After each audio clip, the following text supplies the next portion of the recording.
5-5টা bridal mehndi একদিনে? হ্যাঁ, ঠিকই শুনেছেন, একদিনে 5টা ব্রাইডাল মেহেন্দি আমি কিভাবে করলাম সেই নিয়েই আজকের ব্লগটা। জানতে হলে দেখতে হবে পুরো ব্লগটা। ভোর 4টের সময় উঠে শুরু করলাম আজকের দিনটা। ঝটপট রেডি হয়ে আমি বেরিয়ে পড়েছি আমার কাজের উদ্দেশ্যে। ফার্স্ট যে কাজটা ছিল সেটা আমার বাড়ির একদমই কাছে, তাই বাবা আমাকে সকালবেলা দিতে গিয়েছিল। তারপরের যে কাজগুলো ছিল সেগুলো ধুলোগড়, আন্দুল, নতুন রাস্তা, তারপরে রামতলা। সত্যি বলতে এই নভেম্বর টু মার্চ এই সিজনে আমি এতটাই চাপে থাকি, নিজের শরীরের যত্ন নেওয়া তো দূর কি বাদ, নিজের মুখটাও আয়নায় দেখার সময় আমি পাই না। সিজনে এরকম প্রত্যেকটা দিন ভোরবেলা বাড়ি থেকে বেরোই আর বাড়ি ঢুকি, তার কোনো সময় ঠিক ঠিকানা থাকে না। কোন দিন 11টা, কোন দিন 12টা, কোন দিন আবার কাজ করতে করতে সেটা রাত 1টা-1:30টাও হয়ে যায়। যাই হোক, কথা বলতে বলতে চলে এলাম। আমি আমার একটা স্টুডেন্টকে পিক আপ করলাম, দিয়ে আমি আর ও দুজনে একদম আমার লোকেশনে চলে এসেছি এবং ওখানে ব্রাইড আমার জন্য ওয়েট করছে। একদম ভোরবেলা, শীতের সকাল, মানে বুঝতেই পারছো যে কীরকম, মানে চারপাশ অন্ধকার। তার মধ্যেই দেখলাম যে দিদিটা একদম রেডি হয়ে বসে আছে আমার জন্য। সত্যি বলতে এই ব্রাইড এসেছিল আমতা থেকে। হ্যাঁ, আমতায় যাওয়া তো আমার আর কি পক্ষে সম্ভব নয়, কারণ কি আমার সমস্ত স্লটই বুকিং হয়ে গিয়েছিল সেই সময় দিদি যখন আমায় বলেছে। তো দিদির এক রিলেটিভের বাড়ি এখানে, তো দিদি বলেছিল না স্নেহা, আমি তোমার থেকেই মেহেন্দি পরবো, আমার তোমার কাজ এতটাই ভালো লেগেছে, সেজন্য আমি বলেছিলাম একটাই উপায়, তোমাকে দিদি এখান থেকে তাহলে থেকে মেহেন্দিটা পরে তারপর যেতে হবে। সেদিনই ছিল দিদির আইবুড়ো ভাত, কিন্তু দিদি সেদিন আমার জন্য শুধুমাত্র আগের দিন এসে এখানে পরে তারপর বাড়ি গেছে আমতাতে। সত্যি বলতে এই ভালোবাসাগুলো যখন পাই না, সত্যি মানে নিজের ওপর এতটা ভালো লাগে, সেটা ভাষায় ওভাবে প্রকাশ করা একদমই সম্ভব নয়। এই কাজগুলো তোমরা এতটা ভালোবাসো, আমাকে এতটা ভালোবাসো, তার জন্য অসংখ্য ধন্যবাদ। আর তোমাদের সকলকেই বলি যে এজন্য তোমরা যারা এগুলো চাইছো আমার থেকে মেহেন্দি পরতে, একটু অ্যাডজাস্ট করতে হবে। হ্যাঁ, আমরাও তোমাদেরকে কখনোই ফিরিয়ে দিতে চাই না, এটা আমাদের কাজ, আমরা সব সময় কাজ করার জন্যই আছি। কিন্তু লাস্ট মুমেন্টে যখন আমরা অ্যাভেলেবেল পাই না, তার সত্ত্বেও তোমরা বলে যাও যে না আমাকে এই টাইমটা দিতে হবে বা কিছু, সেটা তো সম্ভব নয়। তোমরা দেখতেই পাচ্ছ ব্লগগুলোতে, আমার আরও আগের ব্লগগুলো তোমরা দেখবে, তাহলেই বুঝতে পারবে যে আমি সিজনে ঠিক কখন বাড়ি ঢুকি, কখন বাড়ি থেকে বেরোই। চান খাওয়া সেগুলো ছেড়েই দাও, সেগুলোর কোনো ঠিক ঠিকানা থাকে না। আর আমাদের সিজনে কিছু ডেট এতটাই ভাইটাল থাকে যে সেই ডেটে প্রত্যেকটা মানুষ বিয়ে করে এবং তখন আমাদের ওপর চাপটা আরও বেশি পড়ে যায়। আমরা যথাসাধ্য চেষ্টা করি তোমাদের স্পেশাল দিনগুলোকে আরও স্পেশাল করে তুলতে, কিন্তু তোমাদেরকেও তো সেই জায়গায় দাঁড়িয়ে একটু অ্যাডজাস্ট করতে হবে। সকাল 7টা বলে আমি পড়বো না, সেটা বললে তো হয় না। যাই হোক, কথা বলতে বলতে সুবীর এসে গেছিলো তারপরে নেক্সট লোকেশনের আমাকে নিয়ে যাবার জন্য, সেটা ছিল ধুলোগড়। তো ধুলোগড়ে যাবার মধ্যে আমি দাঁড়িয়ে আমার টিফিনটা করে নিলাম, কারণ সারাদিন নাহলে কিছু খাওয়া দাওয়া কিছুই হবে না। তো তারপর এসে গেছি, সেখানে গিয়ে আরেক সমস্যা, সেখানে তো লাইট নেই।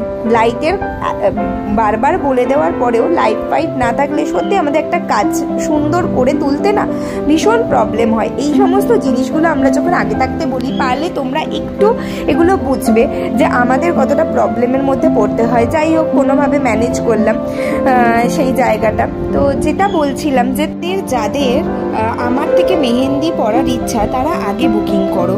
আগে না বুকিং করলে একদম লাস্ট মুমেন্টে আমার একদমই কিছু হাতে থাকে না। 3 দিনের বেশি আগে তো আমি মেহেন্দি পরানো একদমই মানে আমার পক্ষে কেন, কারোর পক্ষেই সম্ভব নয়। তো 3 দিন হচ্ছে লাস্ট, তার বাইরে যখন তোমরা বলছো, রিকোয়েস্ট করছো, সেটা কোনোভাবেই সম্ভব নয়। এবং এই যে 5টা কাজ একদিনে, এটা সত্যি কথা বলতে কোনো মুহূর্তে আমি করে থাকি, কিন্তু তোমরা ভেবো না যে আমি তোমরা রিকোয়েস্ট করলেই 5 নাম্বার স্লটটা তোমাদেরকে দিয়ে দেবো, কারণ নিজের শরীর বলেও কিছু একটা থাকে, এটা ব্যাপার। তো যাই হোক, ধুলোগড়ের কাজ কমপ্লিট করে আমরা চলে এলাম আন্দুলের এখানে এসে দেখি আমার স্টুডেন্টরা আগেই এসে গেছে এবং ওদের টাইম বলা ছিল, তো ওরা এসে ওদের কাজ শুরু করে দিয়েছে। আমার ওদিকে আমাকে ওদিকে দেখতেই হয়নি একদমই, ওদের ওপরেই পুরোটা আমি ছেড়ে দিয়েছিলাম। সত্যি যখন আমি কাজে থাকি আমার স্টুডেন্টগুলো এতটা হেল্প করে, আমি তো ওদেরকে কিছু দেখতেই পাই না, ওরা ওদের মতন সব আগে থাকতে বুঝিয়ে দেওয়া হয়, সেই অনুযায়ী কাজগুলো করে আসে, আমাকে এতটা হেল্প করে এবং পুরো কিছু কিছু টাইমে কিছু কিছু দায়িত্ব ওদের ওপর পুরোটা ছেড়ে দিয়ে আমি সেই জায়গা থেকে বেরিয়ে আসি। তো যাই হোক, তো সেদিনও সেরকমই হয়েছে। তারপর আবার বেরিয়ে পড়লাম আমি নেক্সট নতুন রাস্তার উদ্দেশ্যে। নতুন রাস্তায় ছিল আমার 4 নাম্বার ব্রাইড। তো সেখানে গিয়ে দেখি সে এক এলাহি আয়োজন।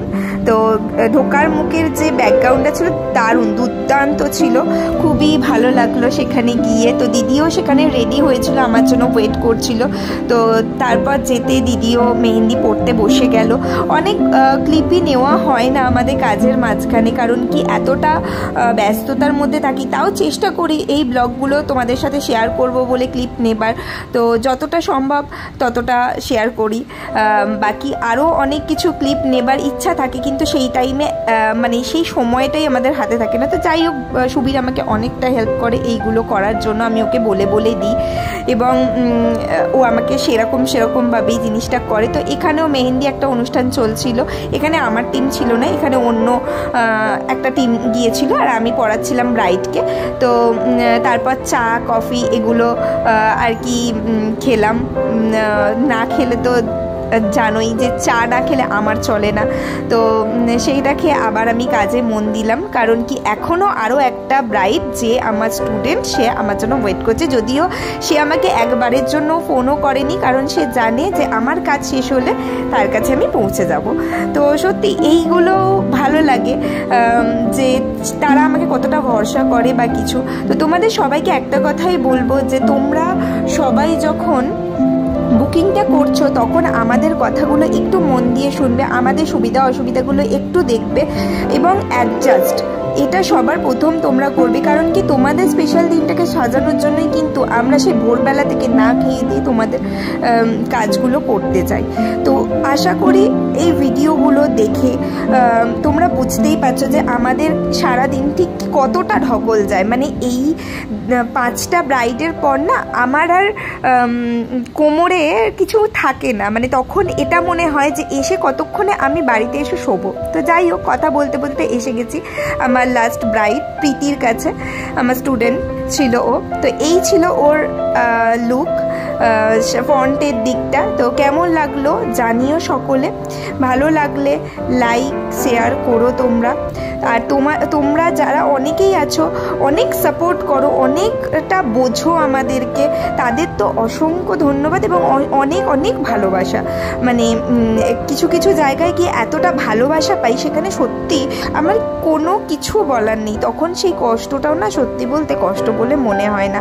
সত্যি এইগুলো হয়তো সবাই আমাদের সাথে করে না, তখন একটু খারাপই লাগে।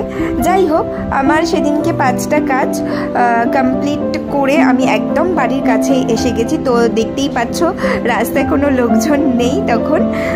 তো আমাকে সুবীর ছাড়তে এসেছিলো, তারপর দিয়ে বাড়ি চলে এলাম। আসার পর তো আমার অবস্থা একদম খারাপ। তো যাই হোক, কেমন লাগলো জানিও সকলে, ভালো থেকো, সুস্থ থেকো।